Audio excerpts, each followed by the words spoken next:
All right, guys. I got this privateer guy who I noticed last year at the end of the year. I saw a couple ninth place finishes. I'm like, damn, who's this Hunter Schlosser? He's pretty good. Well, the stacked field in Anaheim, guess who sneaks into the main event? My guest, Hunter Schlosser. Is that how you say it? Yep, that's right. Yeah, it's not exactly easy. So let's see. You're from Texas, but I know you train with Buckley. Let's start with that. How did you get there? So I was just traveling around doing arena cross with one of my buddies, Cameron Barboa, and he trained with Bucky, and it was either train with Bucky or don't ride at the time, and so I had to bite the bullet and do it, and it was like one of the most productive days on the bike I've ever had. So then I just I moved out to Phoenix, and I've been training with Bucky ever since. So is that where you call home now? Is Phoenix? Yeah, more or less. I mean, the last couple of years I've been there a lot, but I mean, I go home if I'm not riding to El Paso, but I mean, this year I've pretty much been in California most of the time just because the way things are. So Yeah. Well, hey, walk like a lot of people don't understand. In fact, I was at a party on Saturday with some people and they were like, yeah, these privateer guys, they got to make money, right? They got plenty of sponsors and they're probably doing good. And I'm like, you don't even know the struggle. I, I'm almost embarrassed to tell people because, like, dude, you're one of the baddest dudes on a dirt bike, on a supercross track on Saturday night. And if I just watched it on TV, I assume you guys are all making millions. You're not. We know the hard reality. Walk us through what your program looks like, where you're going from time to time, and just how it's going. well, I got Hugh Ridley. He helps me out the most with bikes and stuff. So that's been like the biggest. I mean, that's of course one of the biggest expenses is having a good bike. So I mean, he's helped me a ton just getting good bikes, and then just making phone call. I mean, of course, my parents support me a ton. They help me as much as they can. They do a lot, and I'm just everything else. I'm just making phone calls, just like pulling teeth, trying to scrape up everything I can get. But I mean, luckily, I got enough support to make it. But it's definitely I would love to have some more. It'd help a lot. But like I want to do the full season, but I couldn't get enough funding together, so all I'm doing is West Coast. Dude, that's pretty good though. I mean, honestly, I don't want to go I digress, and I just want to I don't want to go negative at all, but I get really pissed when I look at the salaries and how much prize money is paid out to the guys that make the main events or night shows and outdoor nationals. But needless to say, so you figured out ways to find sponsors and just make it happen, right? Yeah, pretty much. And then okay, so you're doing West Coast only. Yep. Where now you finished 19th. Is that where you expected to finish on Saturday? Absolutely not. That was brutal. I'm pretty. Really? Oh man, I felt terrible. I haven't felt that bad on the bike in a long time. I mean, I felt way better coming into this year, and just even guys I'm around like during practice during the week, I just wasn't anywhere near at the race, so it's pretty frustrating. Dude, well, you did what you need to. You used your racecraft and you got in there, and that's all that matters. What did you think of that track, dude? Those whoops, I'm not gonna lie, those things looked deadly. I mean, I've seen practice whoops get torn up at the end of the day. It seemed like after 3 laps, that's what they look like. Did you jump through them? Did you skim them? Were you scared of them? Be honest. Uh, I was a little intimidated, but I mean, they always look scary. I mean, I was more scared of them before I hit them than when I hit them. I'm like, okay, they're big, but they're not. They're just big whoops. It's not that bad. I think the hardest thing was just the way they made it. Those 90s into them was hard to get a good run at it, and it was hard to move around on them because there was only one line to have any speed coming in, so that made it pretty difficult because that line got destroyed on both sets. So that was difficult. But I think the rhythm sections were the worst thing for me. I don't know why. It felt real.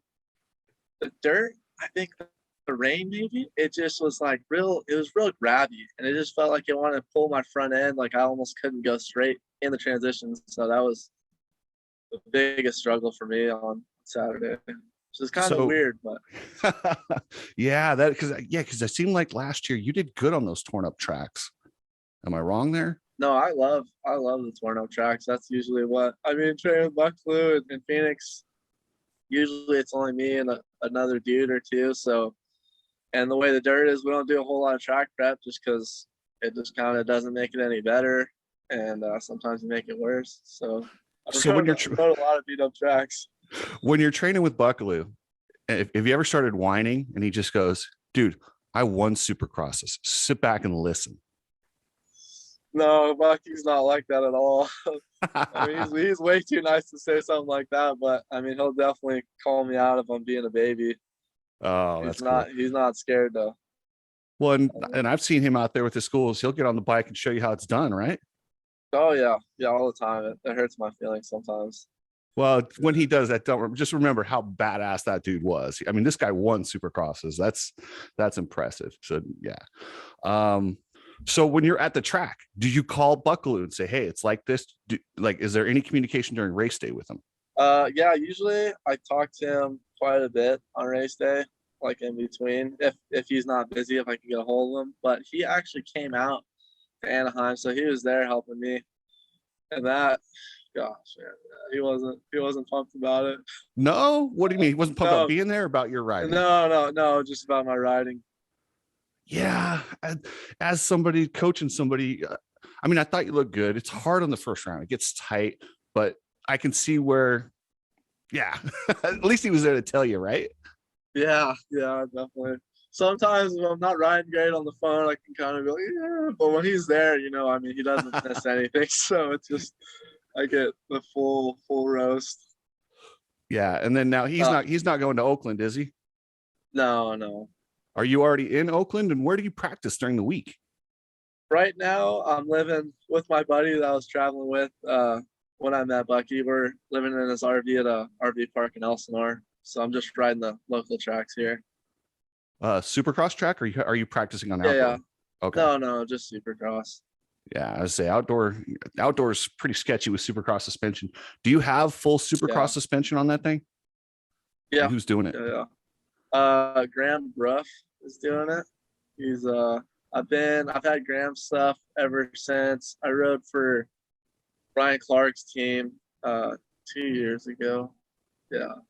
So I've never switched from Graham. So he's been, and we actually did some testing this year, and I think it's way better. That's what makes it so frustrating. I think the bike's so much better than it was last year, and I just didn't ride as good as dude. I'll say this though, there was a lot of good guys in that class. I mean, it wasn't like the class last year at the end of the year when it was a little bit how we say diluted. Yeah. Everyone was there, everyone was healthy, but where do you see yourself at Oakland? What do you think? Okay, when you leave Oakland, what do you say? Okay, that was a good ride, or that was a bad ride, or do you judge it on how you rode or the result? I mean, I like to think it's on how I feel like I rode more than anything. But I feel like if I felt good about my riding, I would like to say I'd be like around 12th or so, something like that. Nice, that's good, dude. Listen, anyone that can get it into a main event, especially this early in the season when everyone's there, dude, props. I was so pumped for you on Saturday night that you got it in there. I was like, because I've been watching you for a while. And yeah, and I know you're one of Buckley's guys. I always kind of try and pay attention to guys that run in my orbit. And so good on you, man. That's awesome. Thank you for taking some time. I don't want to keep you too long on, weeknights. I don't know if you've got to go to the trailer park party or what's going on out there. You got some like that. No. Yeah. No. But you've been doing it. You got to be careful when you go to those trailer parks. You don't want to park in one that's just like a bunch of meth labs and stuff. So you got to be careful. It's a little hairy over here right now. There's been trailers getting broken into and stuff. So it's a little, I don't know. I mean, I think we're in a good spot, but there's kind of some stuff going on. Hopefully nothing happens to us though. Okay, I have to ask. I'm right behind your shoulder there. I see crutches. Those aren't for you, are they? Is that crutches? I'm sorry, what was that? Right behind your other shoulder. Those? Yeah. Who got hurt? My buddy that I'm living here with, Cameron. Oh, okay. Yeah. I was like, I was hoping it wasn't you on crutches in between races. I'm like, that's not a good way. So no, that would be awful. Okay. All right, brother, man. Well, we'll check back with you later in the year. I look for a 12th place this weekend, or at least ride good. And Yep. yeah, Yep. we'll be pulling for you.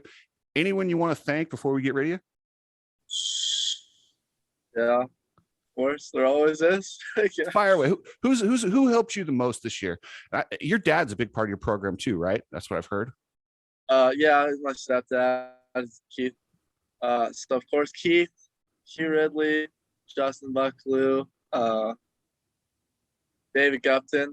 I mean, there's a ton more people, but those are kind of the big sponsors this year. Yeah. So And yeah, then I mean, my mom, of course. oh, okay. Well, yeah, of course. If you don't get your mom in there, dude, what kind of a Yeah, son are yeah. you? Who are you? Um, Yeah.